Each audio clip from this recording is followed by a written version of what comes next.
Hello, my name is Burke Hedges, author of the best-selling book, The Parable of the Pipeline. I open my book with a story about Pablo and Bruno, who take two very different paths in their quest for financial independence. What you're about to see is the delightful animated story of their adventure. So, sit back, relax, and enjoy the life-changing lessons in The Parable of the Pipeline.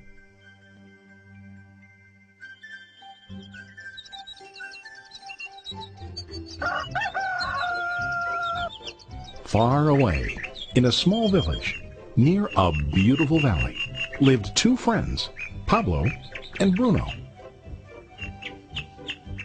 They were both young and dreamed of a better life for themselves. They'd often discuss their dreams about how they would become the most successful men in the village. They weren't afraid of hard work, and they searched for opportunities to help realize their goals and achieve their dreams. One day, an opportunity presented itself.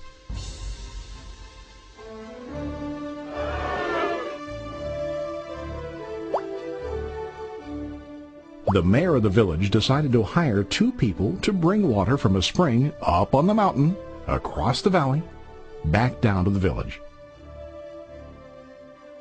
They were to be paid based on the amount of water delivered to the village. Bruno and Pablo enthusiastically got to work. Every day, from morning till evening, they carried buckets to and from the spring. They worked hard, carrying water to the village. In the evening, they'd return home with their day's wages.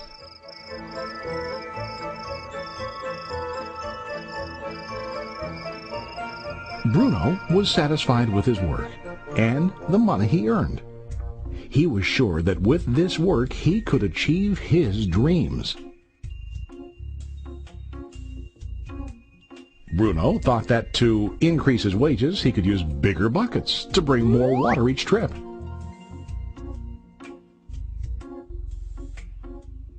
He believed with a larger income he would soon be able to buy a cow and the house that he dreamed about.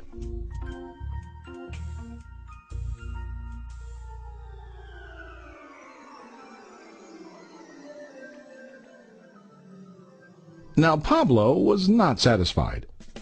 At the end of the day, his back and hands ached, and he was exhausted. He was looking for an easier way to earn more.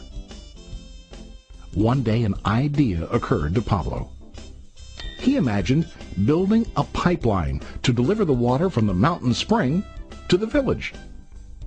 With this pipeline, he could get more water to the village without carrying buckets back and forth from the spring to the village. Soon, he got very excited about his idea and began to plan. Pablo, of course, shared his idea with his friend Bruno and asked him to join with him to work on and help build the pipeline. Bruno thought the idea was crazy. All Bruno could think about was what his money could buy today and how to get it quicker. He felt that building a pipeline would slow him down and delay him in achieving his goals. Instead, Bruno got bigger buckets and went more often back and forth fetching water. He was sure that with this method he could make more money. Pablo decided to build the pipeline on his own. He understood that it would not be easy to build, and it would take time to complete the pipeline.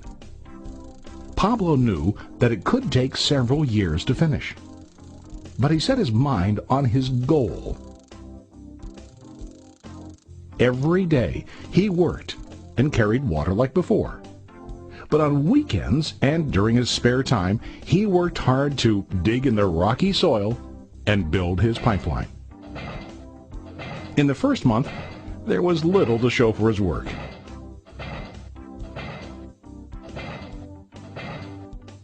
Bruno and the villagers laughed and teased him.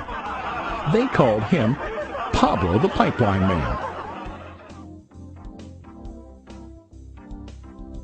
During this time, Bruno's income doubled. He already bought a cow and a bigger house. His lifestyle changed. He now spent time after work in the bar, enjoying his hard-earned wages from delivering water.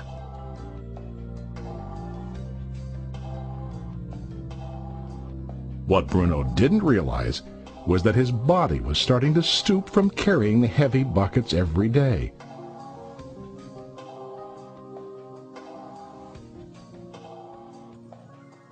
His face looked worn and his body tired. Soon, he began to carry less and less water due to the wear and tear on his body.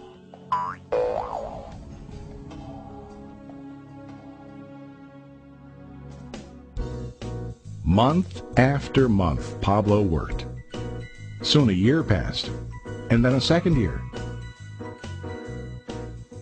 Finally, Pablo finished his pipeline. He now used his pipeline to deliver water to the village instead of carrying buckets. Pablo was now earning more money than ever before. The water continued flowing to the village, while Pablo wasn't working. While he slept and ate, the water flowed. Pablo was happy and proud of his insight, persistence, and hard work. Now his income flowed as long as the water flowed through his pipeline.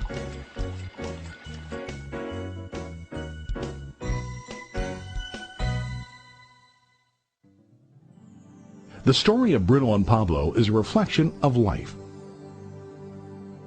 Their jobs symbolize what most people do to earn money. Bruno gets his money using buckets. He goes back and forth, carrying his buckets from the spring to the village in exchange for money. To increase his income, he either has to go more frequently to the spring or to use larger buckets. It's common in real life to increase our income by working harder. For example, working overtime or getting a second job. We also increase the size of our buckets by accepting a higher paying position, which often includes spending more time on the job. Most of us exchange time for money like Bruno. We know that every person has only 24 hours in the day and that it's not possible to use all our time to work. The most difficult time comes when we can no longer exchange time for money due to age, health, or other reasons. Then, our income stops. Now let's review what Pablo did. Very wisely, Pablo did not exchange all of his time for a limited income, but he used some of his time to build a pipeline. He knew that the pipeline would bring ongoing income as long as the water flowed. An ongoing income that multiplied the time he worked each day. Pablo knew that someday, maybe because of age or health, he would no longer be able to exchange his available time for money. Pablo knew that if he could make his idea of a pipeline work, then he only has to do the hard work of building the pipeline. After the pipeline was completed, Pablo was able to monitor and maintain the flow of water to ensure that his income will continue.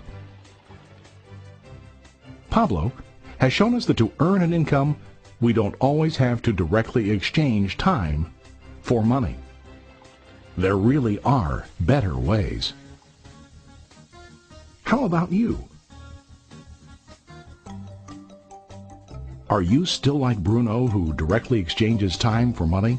Or do you want to be like Pablo, building and maintaining a pipeline for ongoing income? If you are interested in the idea of building your own pipeline, contact the person who lent you this presentation. You can start building your pipeline today.